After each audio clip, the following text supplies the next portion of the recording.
We got a great program here for you folks out there tonight.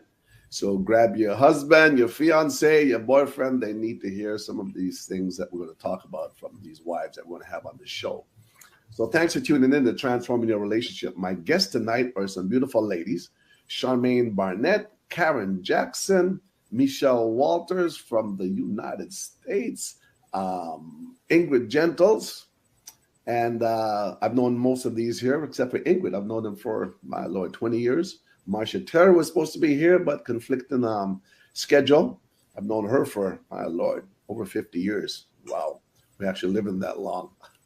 But we're glad to be here tonight, and I'm expecting to have a great time with these ladies here. So like I said again, grab your husband, your fiance, your boyfriend. They need to tune in if they want to increase their level of their relationship.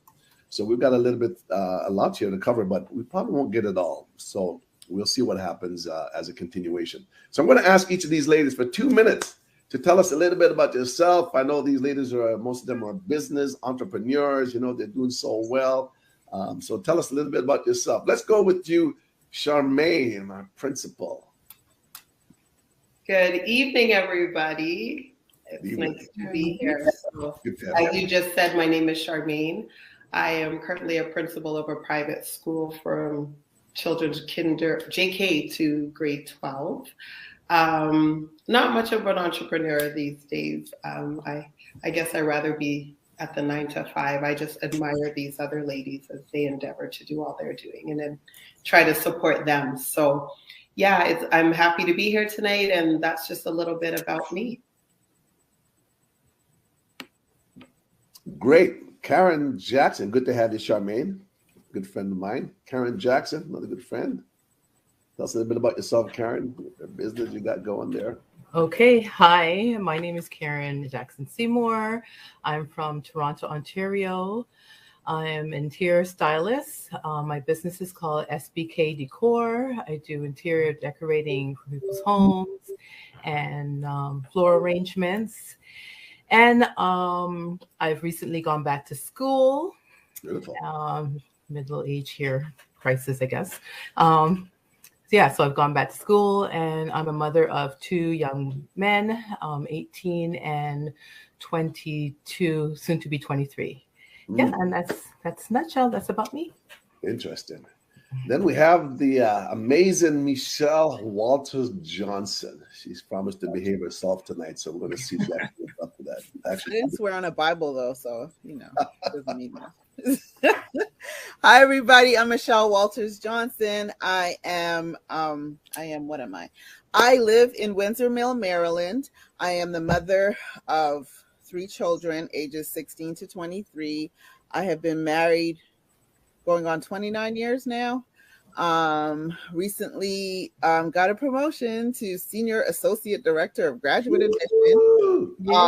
God is good. And also I own Lady Behind the Wig.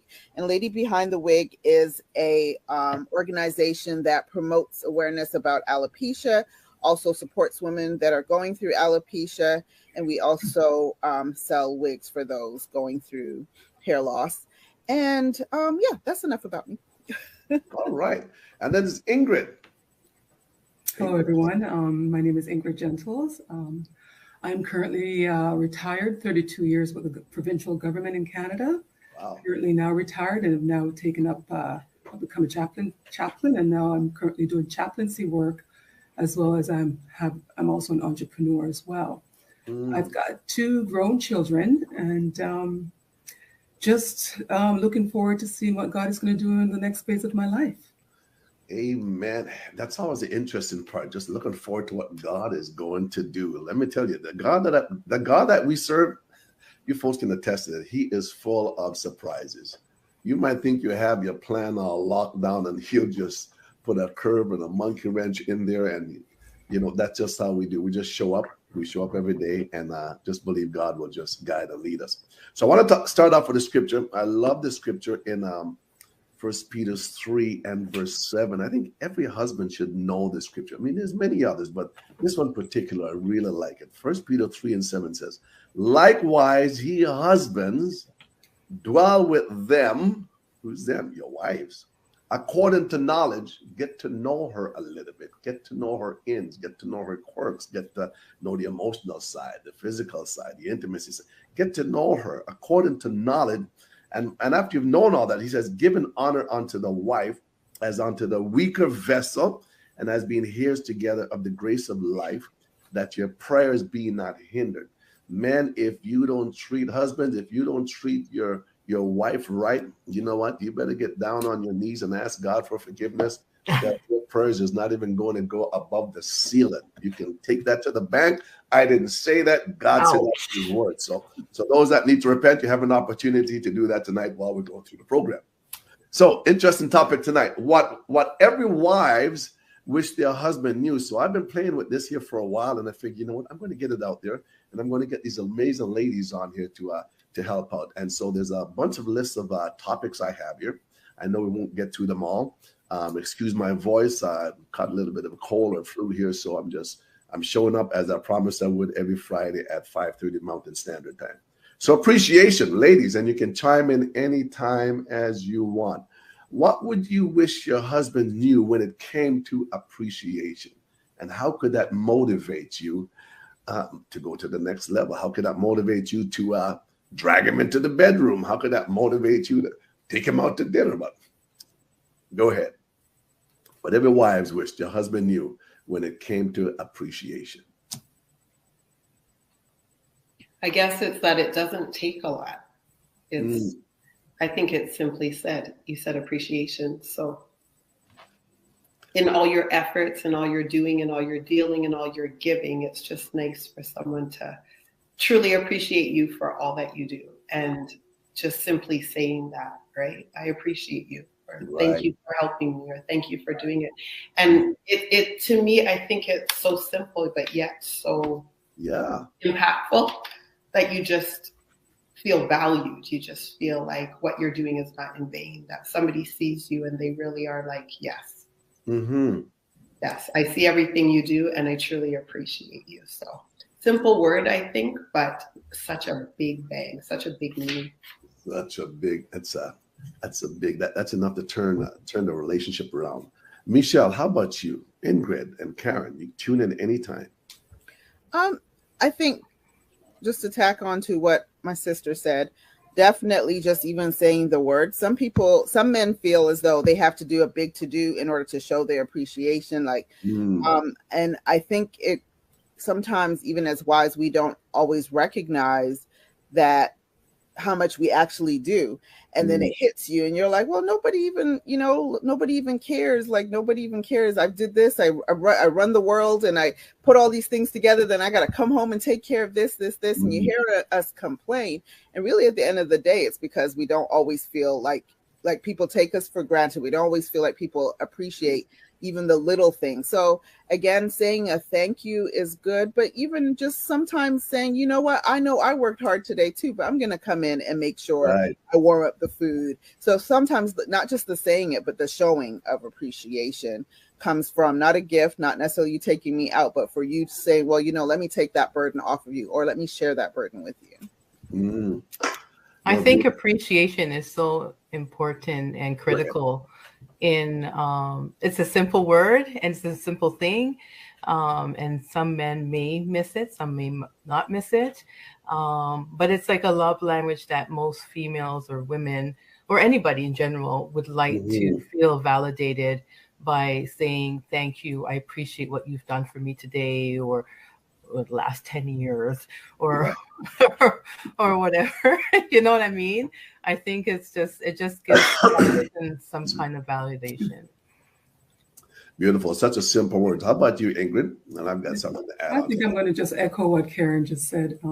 Love language is very, very important. We're all unique and different, and we have different love languages, whether it's, act of service, affirmation, touching, physical, whatever it is, we all have our little special love language.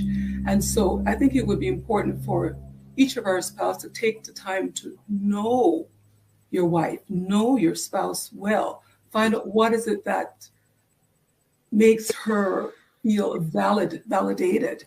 So if you know that she is someone that likes maybe words of affirmation, not necessarily someone that needs gifts and flowers and all that, but just a simple thank you or appreciation or so forth. That goes a really, really long way.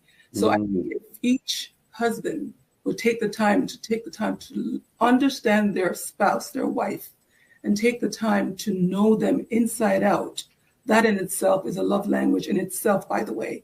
But then showing her that I've taken the time and I know what you are about, and I'm going to demonstrate my love to you in the way that you want to be. My Lord, after saying all that, and you tell him all that, or he tells you all that, there's nothing that you wouldn't do for that individual. A few years ago when I was working, actually, we were cleaning up at the end of the day, and where we lack an appreciation, I find, is when we take one another for granted. We become so familiar with one another. So he took the garbage out. Well, that's his job. I mean, she washed the dishes. Well, that's her job. The children's job. I mean, she cooks the food. Well, that's what she's supposed to do. Kind of, sort of, right? But I was working some years ago before I retired, and we're cleaning up at the end of the day the shop, and I had a wheelbarrow there. We're putting all the dirt inside. This other gentleman was helping me, and like I said, we've known each other for years. I just went, and after we finished, I went and emptied the wheelbarrow, came back into the shop, and I was wondering why this individual was so grumpy. So I said, "Hey, man, like, what's happening?" He said, "You never said thank you." I said, "Wow." So it made me step back a bit, that even after we work with one another for so many years, even after you know one another for so many years, just that simple word of saying thank you, or I appreciate what you just did. Simple word, but yet still, when we become so familiar with one another, it can be a deal breaker down the road, because we take one another for granted. So I think Michelle touched a little bit, and we're going to try to keep on the individual's topic that we're talking about, because we can kind of go all over the place. So motherhood challenge. What do your wives wish husbands knew when it comes to motherhood challenges? This is a big one. Oh boy. I mean, from day one. If they only knew. Motherhood. What I wish my spouse would know would. Is it too much? It's a lot. Like, they expect you to do everything, and the child comes to you most of the times.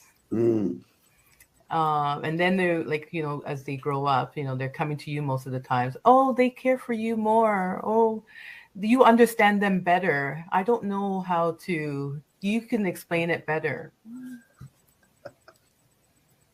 Sounds like deflection. Yes. How about you? Are you finished? Go ahead. I was going to say, I can add to that, though, because again, just like how Ingrid had said about husbands getting to know their wives and what works for that wife, like how best way to communicate to that wife or to show appreciation. I think it goes down even with motherhood and the children. It's the same way. Yes, they may, I would ask my kids straight up, why do you always come to me? You just walk right past your father to ask me a question. Why you wouldn't ask him or ask us both in general? And it's because you're actually going to say yes, or you're going to at least think about it before he doesn't even let me get the words out. But I think the point is, at the end of the day, is that even for the father to learn their children too, and not just think that's the mother's responsibility. That's one thing. And then other than that, one thing that I used to always hear was, well, I don't know how. And some fathers feel like the mother, like she's got this all under control and she knows what she's.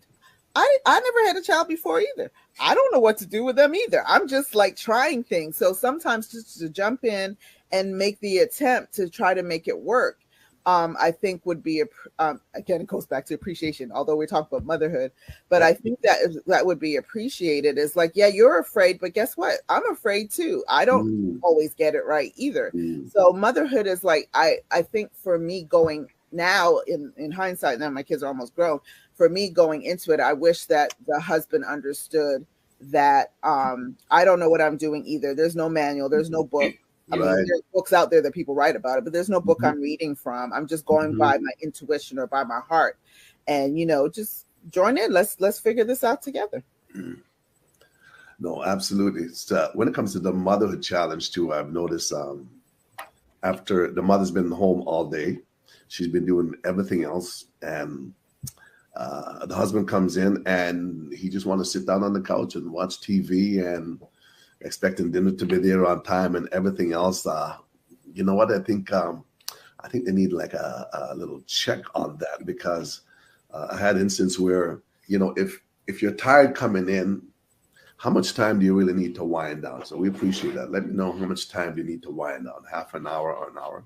But at the end of the day, you know, we never see what the mothers are doing in that home. There's so much that they do with the cleaning and just everything else. And there's parents, teachers, games. There's a school games. There's birthday parties. There's dinners and everything else.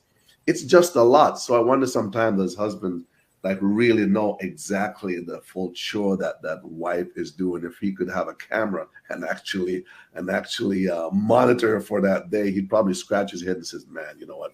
I think I'll just keep on working." You know, go ahead, Ingrid.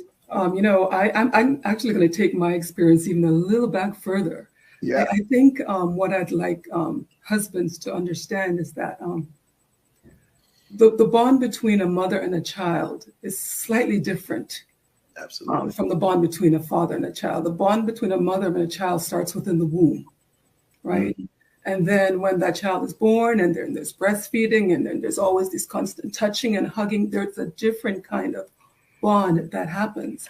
And I would even say this, that some of the experience that I've had, and I've heard other friends of mine have, is that sometimes the spouses get a little jealous because they feel that the time that they had with their wife is now sort of has been taken up with this beautiful child that they both love so much. Right. But the father, the man, even though he's father, he's also male, and he's missing mother's attention that he had 100% before the child came into the picture. So that was sort of one of my experience where I had to sort of, you know, we talked about it, and I had to recognize that, hold on, I need to remember here to try to balance this as much as I can so that, you know, my husband is not feeling left out by any chance. But I think that I just want to make sure that husbands need to understand, as was mentioned earlier on, that the amount of work that's involved, particularly from the mother's side, is very, very significant. And so the child takes a lot of time from mom. And so I'm just would like to say for the men and the husband listening out there, just to recognize that, and just not always just think that she is not giving you all the attention that you need. Just have a little bit of sympathy for her, and just be supportive and communicate, and you would be able to work this whole process through. So, men, are you listening out there to what these ladies have to say? We've got some experienced mothers on the line here. Charmaine, come on in. I mean, she is, as a teacher, principal, you've got all these children during the daytime. I commend you, teachers. I lift my hat off to you, teachers. Sorry, ladies, I'm not just leaving you out, but after dealing with the children all day, and then you still got to come home and deal with your own. It takes somebody special, and knowing that's your gift and that's your purpose to do something like that. I'm glad that you acknowledge that, because I know even before, like when I lived with my sister when I was in university, and actually no, when I first started teaching, and if you asked if I had children, my students would yell out, "Nope." And if she ever does, she won't be here. Like, to work all day with them and to hear, and I think it's the noise, it's the sounds, it's the everybody needs you, everybody's pulling from you. So I appreciate that. But honestly, I think motherhood is one of the hardest things I have ever done in my whole entire life. Wow. And it's like, wow, it's, you know, you constantly, I think you're really dealing with a lot of insecurities, like have I broken this child? Am I doing it right? What is their future going to be like? How do my decisions impact their life? And so I think it's just for somebody else to stop and realize, or your husbands to realize that like so much is going on with us emotionally, like we're just emotional beings anyways. And then Ingrid made some great points. Like there is this bond. Sometimes they are expressing like they're kind of out of the equations, but I think, I know looking back, I felt like I needed to be seen too, because, you know, I was dealing with so much with my son. He's at one hospital, I'm at one hospital, right, coming home, and we're dealing with stuff, right, because, you know, due to birth, and then we're in and out of the hospital, and there's so much going on, but then there's still other demands on you. Right. And I think that was really hard, just to really see you and really tap in and really hone in to be like, what is it that you need also? Because you had a child, and like Michelle's saying, sometimes you're lost. I walked in the house. I'd been with my sister for years. She had 2. I was right there, literally from birth to years with her. But I brought home my son, and I just like, and now what? Right. So I think a lot of days we're lost and confused. And I think the biggest thing is like, you're just like, so I wish someone would just help me. Right. So yes, I had a great support team. I was so blessed. I can't say that enough. Right. And if I didn't have that, I don't know how I would have done this. But yeah, I think it's sometimes for your significant other to just really see the whole situation, like eyes wide open. Like, yeah, we do a lot, as Karen was saying, like there's so much, or as Michelle was saying, they're always coming to you for something, and there's so much that goes on in a day. And sometimes it's too much and you just need to hide. I mean, years, like I got smart, and I keep trying to tell my friends, I escape. Saturday morning, I just escape. Whether I go get gas at Costco, so you know the lines are long, I get a coffee, I just have to escape. And it's really sad, because I'm not even doing anything that's really enjoyable, but I'm just away from the situation. So I think it's just for someone to know that you also have needs, and you also need to be seen, and you also need to, a lot of times, just have some help. Just because we make it look easy, it doesn't mean it's easy. I have a question for you, Mr. Bonitto. How do I say this? What is in men's head? Why?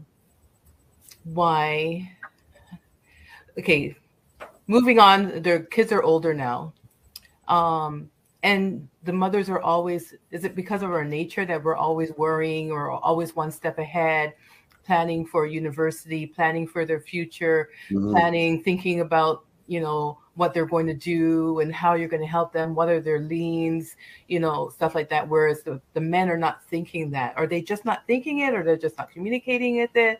Or are they just like, let me just get the finances for that and blah, blah, blah. And like, you know. We leave it to the wives because we know that they can handle it. That's not a good answer. That's not a good answer.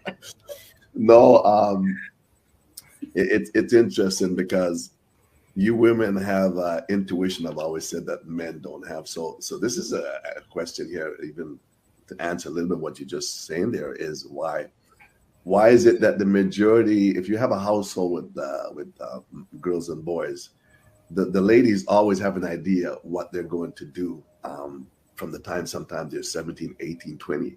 Sometimes the boys, I've known them that they're 23, 25 and still struggling for identity, still struggling for a purpose. So what is it that I want to do, right?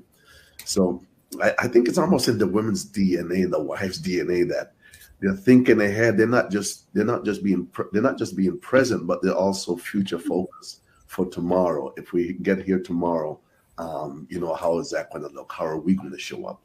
But, you know, how can you get your husband to be in that mindset is by saying, hey, you know, sweetheart, we got to have a conversation now. And you get what you ask for. That's Bible concept, right? We have not because we ask not. So I wonder sometimes, are we not asking? And if we're asking, how are we asking for them to get involved, to support, to give you that support that you want to support? Ask. Okay. and you shall receive. Okay. You can take that one offline and call me when that succeeds.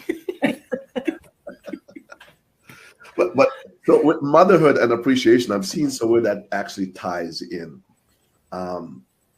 You know, when a husband is around the table with the family and the children are there, it's nice if those children see the father acknowledge the mother for what she has prepared and what she has done, because that child is going to mimic what he sees, and some things he might leave out down the road, but there's some good things and some good qualities that he can grasp for future use, right?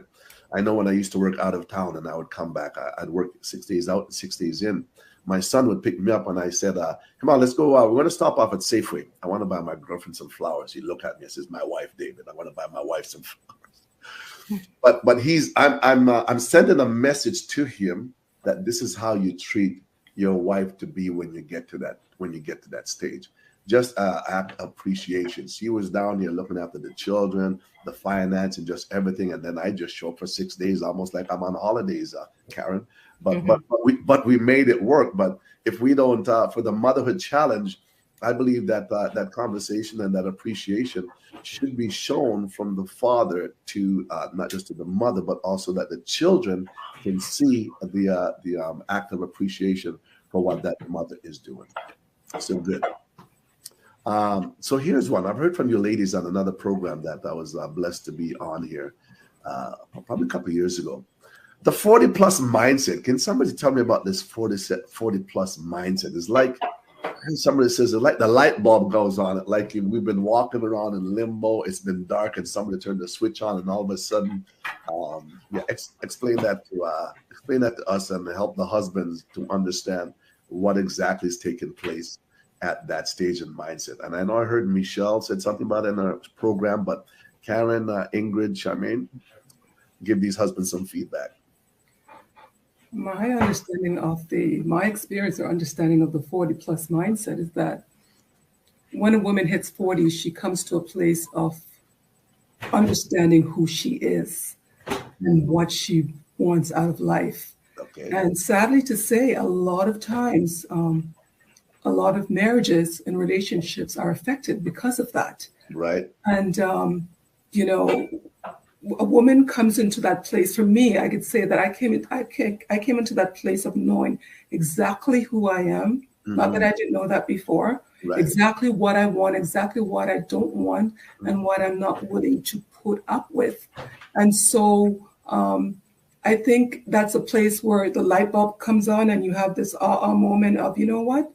This is me. This is what I'm looking for. This is how I want to be treated. This is what I'm looking for in my marriage or in a relationship going forward for the rest of my life. And I'm not willing to diverse from that. Not to say that we can't work together to achieve that, but the other party has to be coming along as well. So I just think that for me, I'll just speak for myself, is that you come to that place of understanding, a whole understanding, pretty much a good understanding of who you are and where you're heading and what you want out of life. So my question, Ingrid, and I'm sure these other ladies are going to chime in because I know Michelle heard say something like that on the program, but what happened between 30 and 40? I don't have the answer to that. I can't give it. I don't either. That's why I'm asking. Perhaps someone can. Sorry, my voice is going. Mothering. Thank you, ladies. Mothering is a huge part of that, because you've been and I believe it was Michelle that mentioned that earlier on. You're being pulled in so many different ways, right? Whether it's work, whether it's the children, whether it's the husband, whether it's the job, if you happen to be working outside of the home and so forth, that you get to a place where you lose yourself to a certain extent through that whole process because you're so busy. Right. Making sure everyone else is getting what they need from you. And so you leave yourself sort of last, not recognizing, and you get to that place. I just think it's that 40 number. You get to that place where you just think, hold on a second now. No. I want more. This is me. I've given to everyone. I've given as much as I can. Right. And now I want to focus on me, not to say we're excluding the family or the children.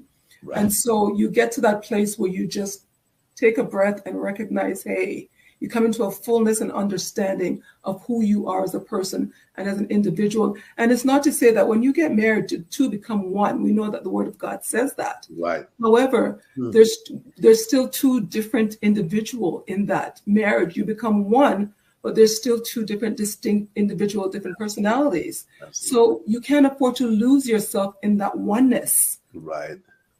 And so we need to recognize that as well, because I believe that a lot of women lose themselves after a while because they've been giving out so much that they have stopped recognizing what their needs and desires and wants are. No, beautiful. I could chime in, but I want to hear from these other ladies. No, beautiful, Ingrid. Thanks for sharing. Go ahead, Charmaine, Karen, or... I think we also stopped caring. I remember... Is that what happened? Okay. I got to 40 and I'm like, I don't care. Yeah. Yeah. So like Ingrid covered it all. That was it. You're so into everybody else's everything. You start to kind of lose who you are. You wake up one day and it's almost like you have an epiphany. And I remember it was almost like an awakening. Yeah. Oh. I just woke up and I just felt like I was like a rebirth. And I didn't care. I don't care. Like, so anything you want to say or do, I don't care. Like, all of that just doesn't matter to me. Whatever. Hello. Hope you got to know Charmaine. She's real. I don't care. It's true. I got a few questions, but I'm listening. No, but it's very true. For me, I definitely call it my awakening period. And it's funny because 10 years later now, I sit here and I'm like, I definitely see how certain things change for me within my marriage, within my family relationship.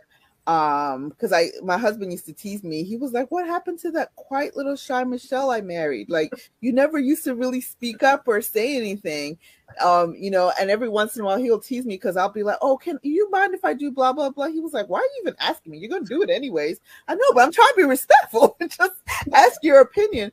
But like Charmaine said, after a while, like whereas before, I don't know if I was afraid of him, if I was afraid of God or who I was afraid of, but it was like I always felt like I had to please everybody and everyone. And then it was kind of like I moved on from there. And you know what? I'm tired of always being the last one thought of. I'm going to think about me. Wow. Now, like I said, moving forward 10 years later now, I'm kind of sitting here like, I don't think I reverted back to who I was before I was 40, but it's kind of like I got a better balance. Okay. But why does it happen? What I can tie it down to, I really feel like something happens to us as women hormonally. Yeah. Because I thought it was Michelle. And I could swear I was going crazy. Right. And then I remember when certain people at my church turned 40. And like you said, sometimes your relationship doesn't make it anymore. Mm-hmm. Some of your choice, like different things happen. Some of it could be awesome. Some of it can be awesome things that happen. And I've seen some awesome things and some negative things. But my point is, I've had conversations with women once they hit that 40 mark. And I was like, it has to be the hormones, man. Like something totally changes in our hormones. So how do we get Karen? I'm coming back to you too, as I know you've got a few things to say there. But how do we get our men, our husband, to understand that? Is that the stage of the menopausal period that starts at that age and so forth? So how do we get our husband to understand? Because my wife told me before the years came about, get a book and read up on women going through menopause, because there's going to be some days I'm just not going to be myself. Some days, you know what, you're reclusive. Some days it's just not ordinary. So she warned me before that time, but how many men are actually warned about that? I mean, you have information on Google, you've got books, you've got YouTube, you got everything there, right? Just to help us so we can be more present with you during that time, so you don't feel left out during that time, because you've been feeling left out until you got to that age. So now how much more can we support you from that age going on? But I got a few more things. But Karen, come on in.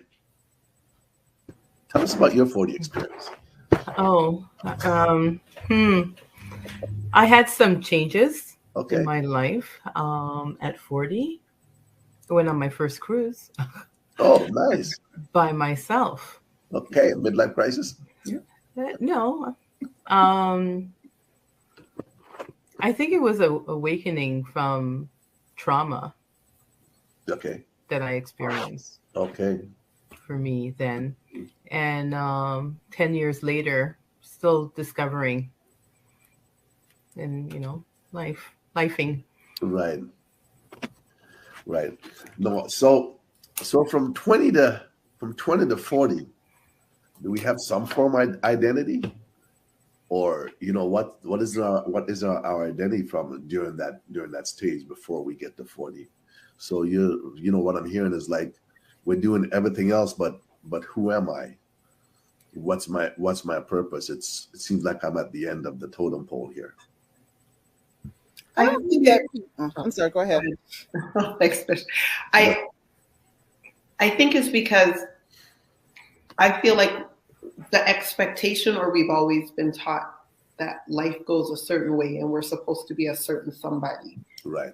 And I can remember at 18 thinking I'm grown. And then I hit 21 and I'm like, whoa, now I'm grown. Then I hit 24. Then I hit 27. There was just pivotal times in my life. And I don't know if it's just a woman thing, but every couple of years, it's almost like you get a nudge. Like it's like, I don't even know how to describe it, but it's like something else. It's almost like giving birth within you. Like something else is just right. You're just waking up to stuff. But I think it's sometimes the expectation, so you're this age and we're going to get married and we're going to have children and we're going to have our career and we're going to go to school and we're going to do this and we're going to do that. And I think that we have done all of those things. Right. And then something happens at 40 where you're almost like, okay, I did all those things, but is that what I wanted to do? Or did I do it because that was the expectation? Okay. We're expected to do things, right? So I think that's where you get to this age where all of a sudden you start to question, not necessarily questioning the choices, but questioning the choices. The choice that you make.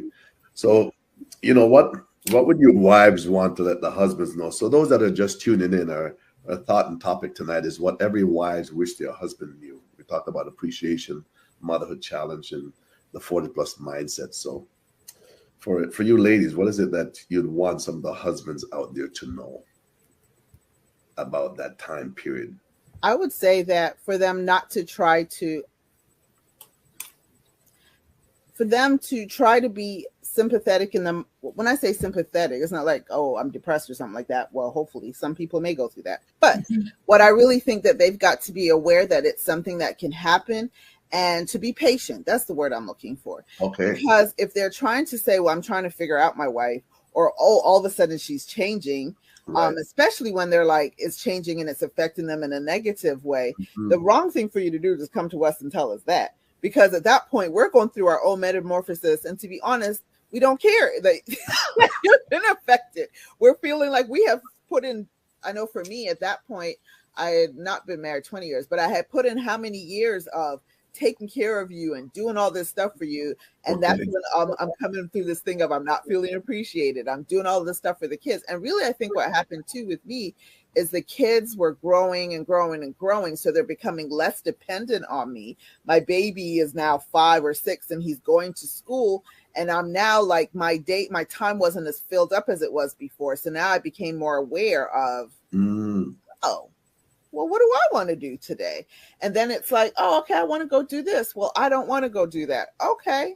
Whereas before I would say, well, I'm not going to go out because my husband doesn't want to go.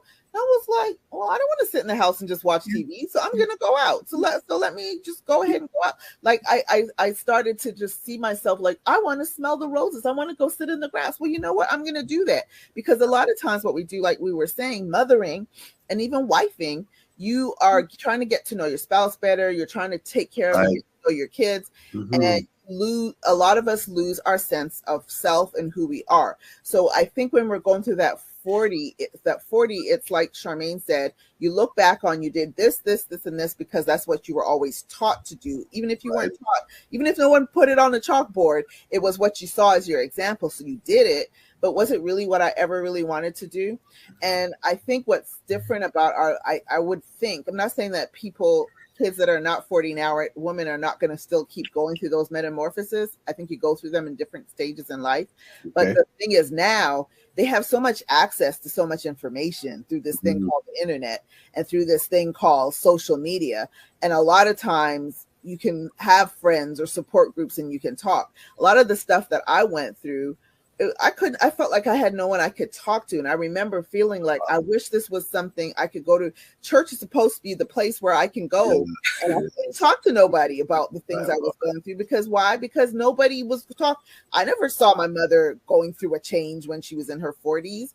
I mean, I knew they talk about menopause, but what I was taught, what was going on with me, it wasn't menopause, or at least not menopause is what I was taught menopause was. Right. So I'm just sitting there like, nobody ever talks about this stuff. How do I find this out? And it wasn't until God blessed me to get close enough to one woman who said, yeah, I've gone through that too. And I was like, oh, thank you. I am not alone. There's at least one person out there. And like I said, later on, I started running into other people when I finally opened up my mouth, and I may have found out, oh, my sister had gone through it too.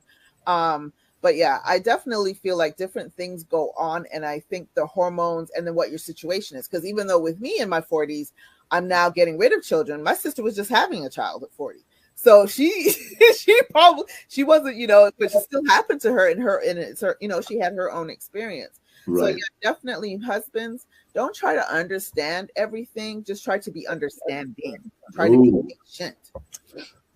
I like that. What comes up in my mind is, so how long should this understanding take? Is it till 40 to 45? Is it 40 to 50? I mean, when we married, we did say, until death do us part, and sickness and health, for better, for worse. And sometimes this could be the worst stage, but what does anybody know the time frame around that time? I wouldn't say that there's an actual time frame, because that kind of change that we are going through in our 40s going forward, it's different for every woman. Okay. Some women, it takes a longer time. Others, it's in a shorter span. But I think I would like to add, basically to what Michelle was just saying, is that what we'd like to say to the husbands is like, just to be supportive, communicate, constant dialogue. And maybe what we need to do as women is share what we're going through. I know when I was starting to have these night sweats and so forth, I was just so embarrassed to even want to talk about it, because it bothered me that I'm having these sweats and I just couldn't explain what was really happening to me. But I just believe that if wives can communicate with their husbands, and as Michelle said earlier on, there's a lot of information out there. If a husband wants to educate himself, take the time to go online, look it up, see what's involved in that, just on his own, as well as with his wife, and perhaps maybe go through counseling together if that's something that the two parties would look at. But the whole thing that needs to happen in this whole process is support and understanding and communication. And there is no specific time frame to say, okay, husbands, it's from this time to that time, and we're done. So, you have to love your wife enough to want to go through this whole process with her, for better or for worse. And here's a challenging time in your marriage for some people. So again, just be supportive and be open to communicate and educate and counsel if necessary. I love that, Ingrid, support. And I think that is the biggest thing. I know Brother Bunny probably would say, well, tell us what it is, but sometimes you don't want to.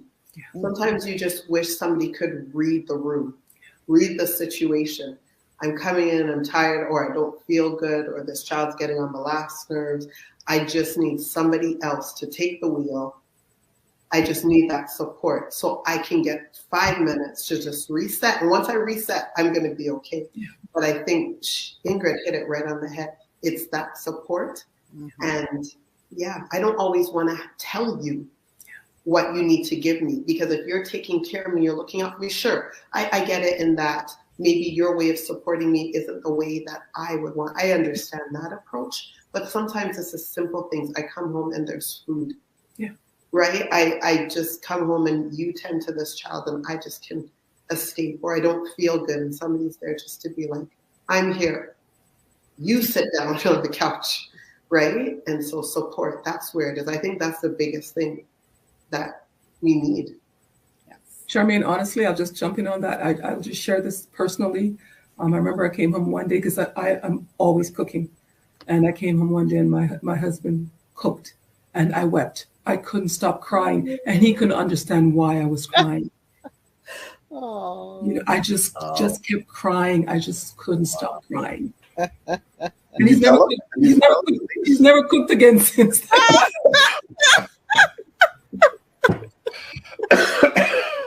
Oh my goodness.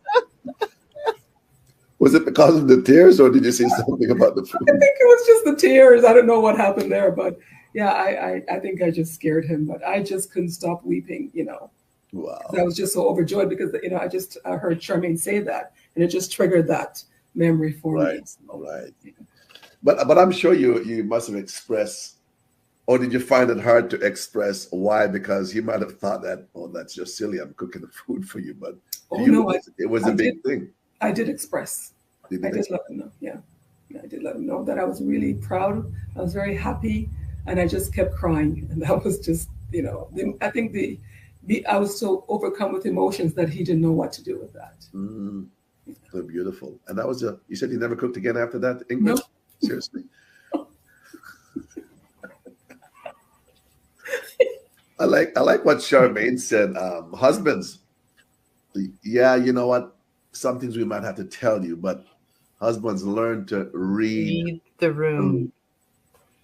Read the room. And the same, I'm even going to the bedroom. Like my wife sometimes, like she's just exhausted and she's just up and I'm downstairs. I don't even have to ask her if she wanted coffee because she's up.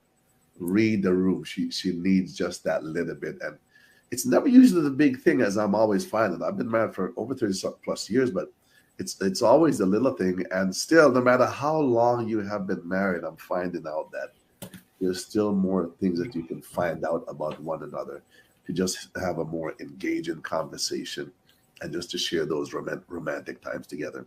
So gentlemen, husbands out there, men getting ready to engage or get married, learn to read the room. She shouldn't have to tell you every single thing. Emotional support. Somebody told me here a couple of days ago, you know, men's I'm jumping down to love language, but I'll just touch that, okay? You know, men number one is your physical touch, and the woman is, as we know, is emotional. They want that emotional connection. But you know, how can I give you your love language of physical touch when my need is not being met? So your need is going to be met all the time, but what about my need has to be met? Learn to read the room. So let's go to date nights. Date nights. What do you want men to know? I've got a few things written down here. What do you want men to know when it comes to date night? Do we stop dating after we put the ring on the finger? Do we stop dating after the kids are after your emptiness syndrome? Even when the children are around, like how do we sneak away and find that time just to connect and not to forget of how we even met? Even going back to the place where we once met in Toronto is a place that my wife and I used to go for a steak and cheese sandwich, and I just drive by there pretty well almost every time when I go back to Toronto, just to reminisce of how beautiful it was just to be there with her. So go ahead, ladies. Date night. I need you to plan everything. Like I don't want to participate if you're planning date night. So don't say, oh, okay, where do you want to go to the restaurant? Okay, pick the restaurant and call them. No. I want to be wined and dined. I want everything planned. I want the babysitters already contacted. I want the night is contacted. I want time is secured. You're on time. Everything is accounted for. But I know some people might be spontaneous and that's okay too. That's but good. I'm just like, if you want to date me, I don't want to participate. Now, if I'm planning the date night, sure. Oh, do you want to do this? Okay, and I'm very on top of everything. But yeah, I don't want to be a part of it. No. I find something that helps is you communicate at the beginning, whenever your relationship starts, during, whenever, but you have that communication where, you know what, we're going to alternate date nights or anniversaries or birthdays or whatever. And then, you know, this year or this week is your week and next week is my week. And then you just kind of, you take it, you know, that's going to be your week and you run with it and you do all the preparations and whatever. It could be a surprise or it doesn't have to be a surprise, but I find that helps. So man, listen, you guys can communicate and do that. Switcheroos, alternate dates. Definitely. Charmaine, you mentioned, you know, you like for the husband to just go and plan these things. So this is what I did. I think it was a few years ago, just before COVID. I actually planned the vacation all by myself. I found a resort and everything. And, you know, I told my wife and she was proud of me, of course. And I was proud of myself because I've never done that before. Now, if she had planned it, she probably would have been a bit cheaper than me because those women just knows how to go. Ladies just know how to go around and get those deals and whatever, right? But yeah, it is different when the husband actually plans something without the wives actually coming in and having to action that. Michelle, you're there. I'm trying to behave myself. I don't know why you're calling my name. Don't behave. That's not your name, so don't try. Because my response was going to be have a date night. That would be a starter for me. But let's just have a date night. Oh goodness! But yeah, I would say I think just even having a date night and the importance of date nights is something that I would like husbands to know. And it's not just in the beginning, but in the middle, in the end, especially when the children come along. And like Charmaine said, like I am that way too. I don't want to be involved in all. If I'm planning it, fine. I'm going to make sure we have the babysitter. I'm going to make sure all of these things are set up. But if you're saying I'm taking you out on Friday, don't wait like 45 minutes before we're about to walk out the door and say, "Oh, did you get a babysitter?" No, you wait a minute. You know we have children, so you know things like that. But yeah, the point is, at the end of the day, I think just understand that those things are important. Taking time out as a couple and taking time away from everybody and everything else just to reconnect is very important. So I think that's something that I would like men to make sure they understand. And the other part is date night. A lot of times, before we got married, date night was a part of the pursuit. Okay, now you have me, so you no longer have to pursue me, feel, but really you do. You need to still continually pursue my heart. Yes. You know? So if you're thinking about, my husband has a saying, which I find is so true. If you're constantly thinking about me and planning for me, and I'm constantly thinking about you and taking care of you, then we're both going to be taken care of because I'm looking out for you and you're looking out for me. Absolutely. So, don't always be like, well, I'm never going to get anything out of it. Okay, maybe you won't get anything out of this experience, but then when I set up the next one, I'm making sure that I have everything in mind, all the stuff that you like to do. At least in the perfect world, it would be like that. See, that wasn't too bad. I didn't misbehave too badly. What? No, not too bad. I thought you did too. But when a husband does that, what does that demonstrate to you? Give me 2 or 3 words. What that demonstrate to you, and how does that make you now want to show up? How does that make you feel? The word that comes to my mind is special, because when we were dating, I felt special. Like I felt like I was the one that you were going all the way out for. I was the one that you brought a flower to or picked up or talked to every day. Whatever it was that we used to do when you were pursuing me, it made me feel special. And then you get married and you get caught up in life and you're lifing, as they say, or adulting. And, it gets monotonous and it gets stressful and all those things. And so being able to have that date night and reconnect, whether it's once a week, once a month, whatever you guys decide amongst yourself, I think it's people, we really have to recognize how important it is. Beautiful. Listen, we got about 5 minutes left. So, Ingrid, give me one word of how that makes you feel. Karen, give me one word of how that makes you feel when they demonstrate that action to want to continue to pursue you. I think the key word that Michelle used, and I'm going to echo that as well, is that I want to feel special. Right. I want to feel special. I want to feel that I matter. Okay. Karen? I want to feel validated, appreciated. Right. Mm. Right. Asking out demonstrates respect. It demonstrates desire, commitment, and like many of you said before, caring enough to plan ahead and a whole lot more. She needs to know that you were once a priority. So who dropped the ball? Why drop the ball now? I still want to be pursued. I still want to feel special like you, how you made me feel special. So there's words that will come to you, just feeling special, you feel needed, and all that. So ladies, I'm going to have to sign off. It's 8:27. I said we'll be on here for 50 minutes. I appreciate your time, Charmaine, Barnett, Michelle Johnson, Karen Johnson, and Ingrid. We appreciate you folks being on here tonight. So there's going to be a part 2. So I hope you women and ladies will come on and join me again next Friday, same time, 5:30 Mountain Standard Time.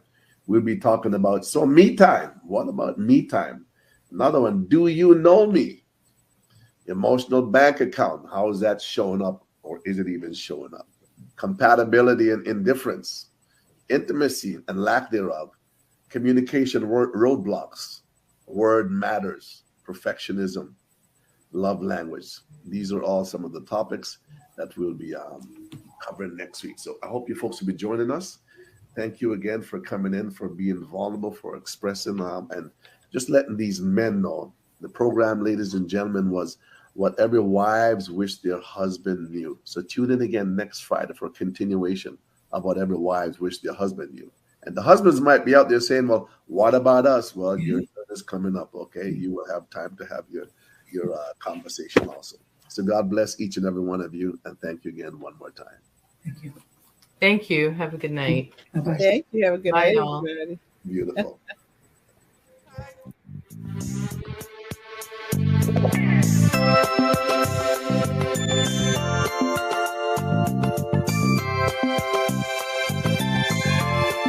You're tuned to High Ground Gospel Radio, reaching at the highest mountain and the lowest valley.